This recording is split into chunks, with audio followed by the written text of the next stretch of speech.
Bonjour à tous, c'est Alexis Berger, le spécialiste de la franchise. Alors je suis toujours à Gand, en Belgique, et en fait c'est une petite, on va dire, vidéo bonus sur Gand et le réseau commercial tel que j'ai pu le constater ici en me baladant un petit peu en centre-ville, en étudiant un petit peu tout ça.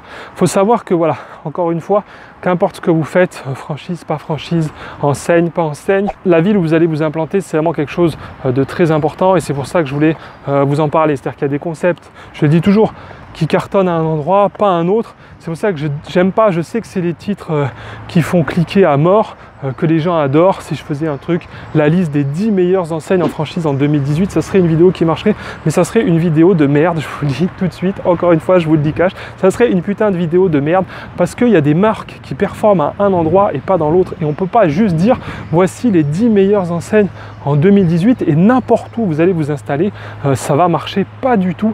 Moi je pense, je l'ai déjà dit, il faut absolument que vous répondiez aux besoins de vos clients.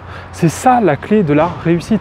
Si vous voulez réussir, si vous voulez que les gens achètent, eh bien, il faut que vous répondiez à leurs besoins. Ça paraît logique.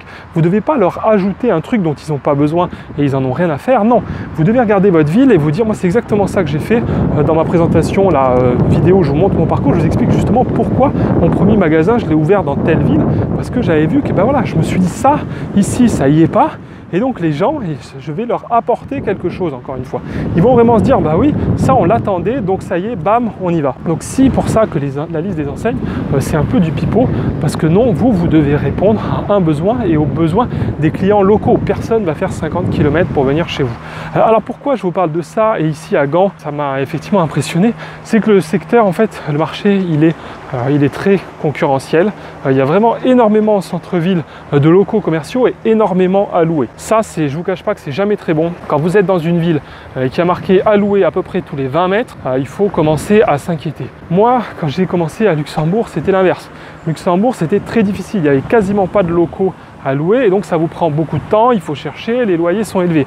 Mais ça vous dit aussi que si il y a peu de choses à louer, c'est justement parce que les gens font pas faillite. Donc c'est quand même un bon signe. C'est-à-dire que si tout est à louer, vous doutez bien que c'est dur, c'est concurrentiel et que ça va être compliqué de s'en sortir. Si au contraire, il y a peu de rotation, que les gens sont là depuis longtemps, ça prouve que les clients sont là, qu'ils achètent et qu'a priori c'est un bon endroit pour faire du business. Donc ici à Gand, des trucs à louer, il y en a des quantités stratosphériques et parce qu'il y a énormément d'emplacements commerciaux sur une densité de population qui n'est pas énorme. Parce que ça aussi, c'est la nouvelle lubie en ce moment des promoteurs. Dès qu'ils font un immeuble, en bas, ils vous collent des surfaces commerciales. Sauf qu'on n'est pas à New York, les gars, les immeubles, ils font pas 30 étages. Et donc, si l'immeuble, il fait 5 étages, je veux dire, un commerce pour 5 étages, c'est-à-dire, on va dire, il y a un commerce, on va être gentil, pour 30 appartements.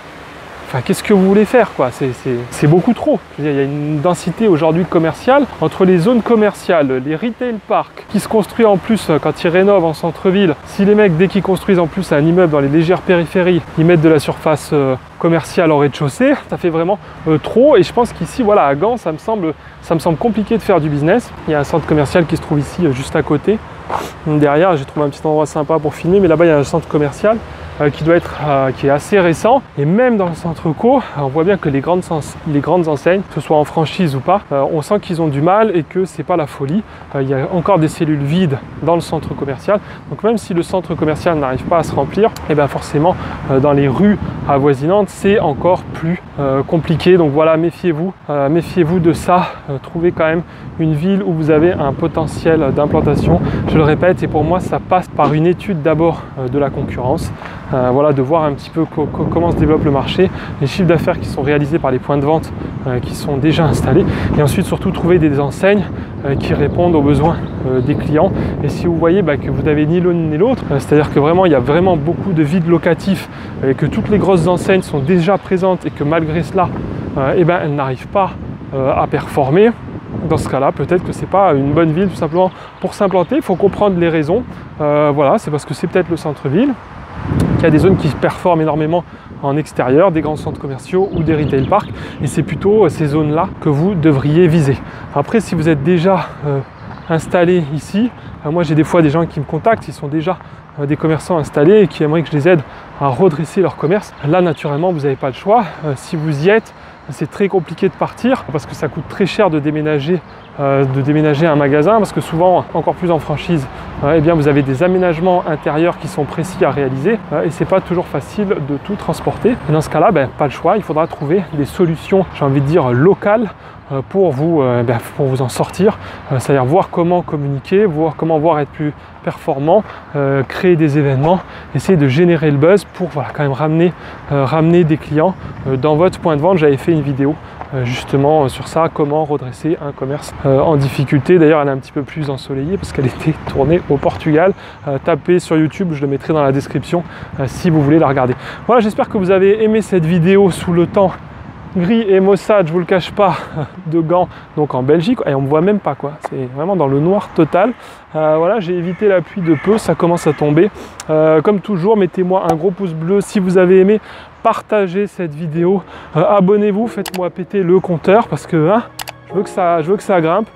Et comme toujours en ce moment, voilà, je vous montre mon parcours, moi les marques avec lesquelles je travaille justement, comment j'ai répondu à cette attente, je vous en ai parlé un petit peu, et où je suis installé, où j'ai installé mes magasins. Pour cela, il vous suffit de cliquer sur le lien qui apparaît en ce moment à l'écran.